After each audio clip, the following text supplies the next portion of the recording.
Alright, team. Welcome back to Nick Lenz Comic Corner Classic, Last Known Classic.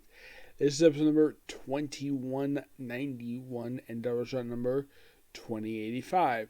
I got two Marvel trades, and here's seeing both of them. They both basically issues were released back in the early 1990s.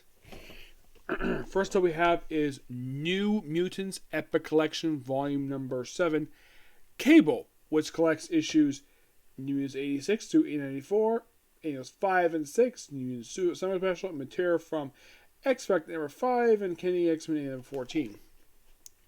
86 is basically a tie-in to Acts of Vengeance. 87, now at the end of the issue has the first cameo appearance of Cable, and then like the next issue, which has been spoofed a few times over the years. It is this very cover right here. That's Cable's first cover appearance. Now, according to Liefeld, this is not from his podcast he mentioned. He actually mentioned when he was on Collider. He actually is on purpose. So know that, yeah, he's here. And of course, we also debut a new Liberation Front. And he, of course, was doing this book with Louise Simon. So he actually has talked about this particular run on his podcast. Now, right after these two issues in particular, comes the annual. And you're thinking, really? 2 issues we have an annual? Yeah. And number 5. It's part of the Atlantis Attack story, which was released in 1989. Oh, by the way, these issues I forgot to mention. Release period of February 1990 to August 1990. Yeah, very short period of time. Yes. So, basically, like I mentioned with the Atlantis attacks, mostly put just to what the mutants were up to during the main story itself, and Deus Saga the Serpent. Really, I really love this crossover. I kind of wish we get like an official trade to collect this whole crossover. That's what I kind of wish anyways, but then 88, we actually have Cable versus the Blob. Yeah, so basically we have Cable taking on Freedom Force in these issues. This issue here. Yep. Yep, that's mostly put, you have that, and then, yeah, basically the next few issues just New Mutants versus Freedom Force. Yep, that's pretty much the plot that we have here. Also, they try to have when they take a shirt off, like, oh, that's a nice prosthetic, it's just metal, but it's not prosthetics.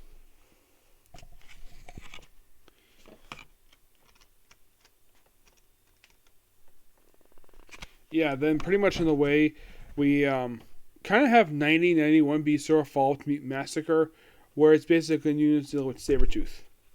Yep, that's simply put basically what goes on here. Of course, Caliban's here too.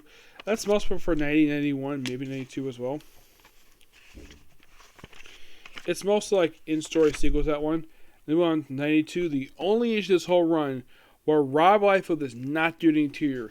He does the cover, but not the interior. The interior is done by Bob Hall. Yes. The reason? I do not know the reason for this. It could be because maybe they want to give him an issue off. Yeah, it doesn't do much anything for the series itself. And then we have Mutants Annual. Now, the annuals are in this book, aside from number 5, are part of the Days of Future Present storyline. Now, they actually don't have the entire story here. It's 3 out of 4 parts. They don't have the opening part, which is Fantastic Four and number 23.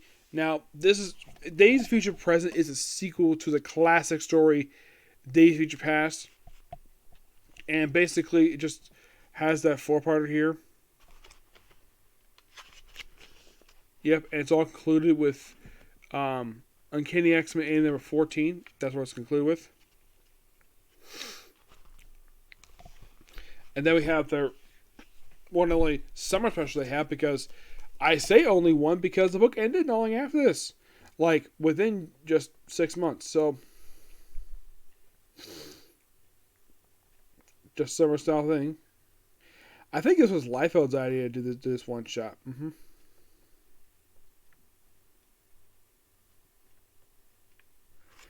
Anything, okay, what happened after the one shot? Well, then we have, then we go on to 93 and 94. We have Wolverine show up here in his awful 80s costume. I really am not a fan of this brown yellow costume, which for some reason Ben Percy has wearing this outfit in the current book right now.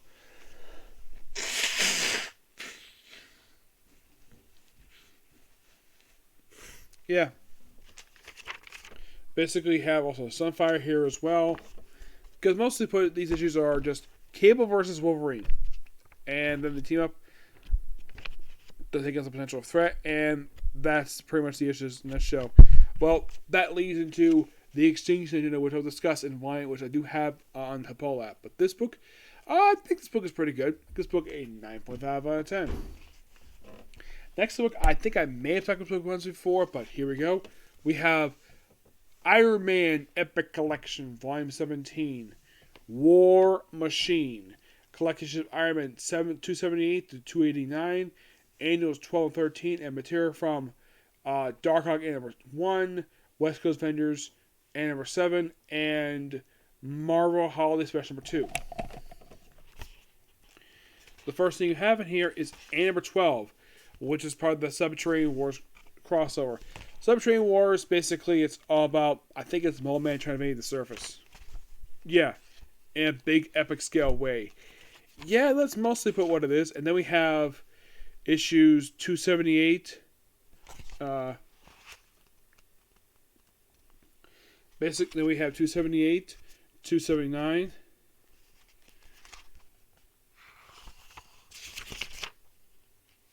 Be part of the Operation Galactic Storm. And then we have Iron Man versus Aliens from the Guardians of the Galaxy coming published in the 90s, which was the original Guardians, not the down and late version of the Stark. I mean, why not? They call the Starks, so why not take them on? Okay. Fine. And then we have the Masters of Deadly Science. Yep.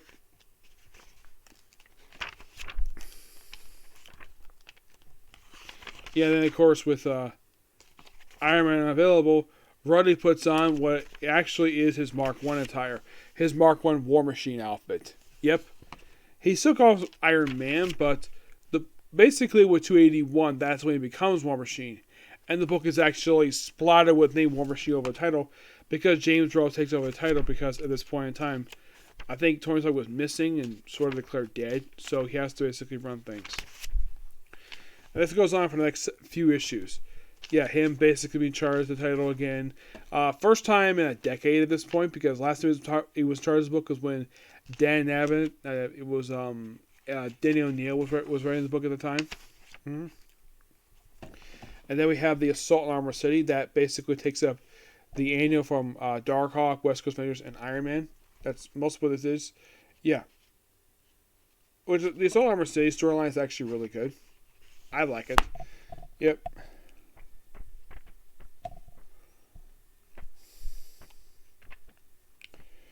Anything? Okay. What's next after that one?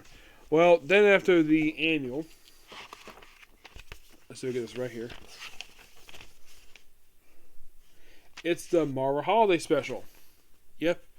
Yeah, they threw this in here just cause. Mm-hmm.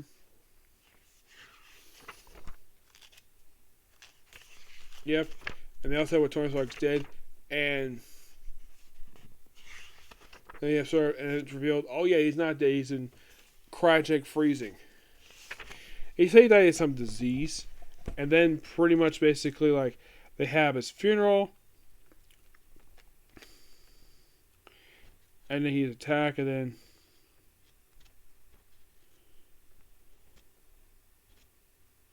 yeah, then of course basically the West Coast Avengers basically come in to try to stop him. And then basically in what issue number is this one? In 286, we have Karen Doyer, who was actually Tony's girlfriend prior to his death.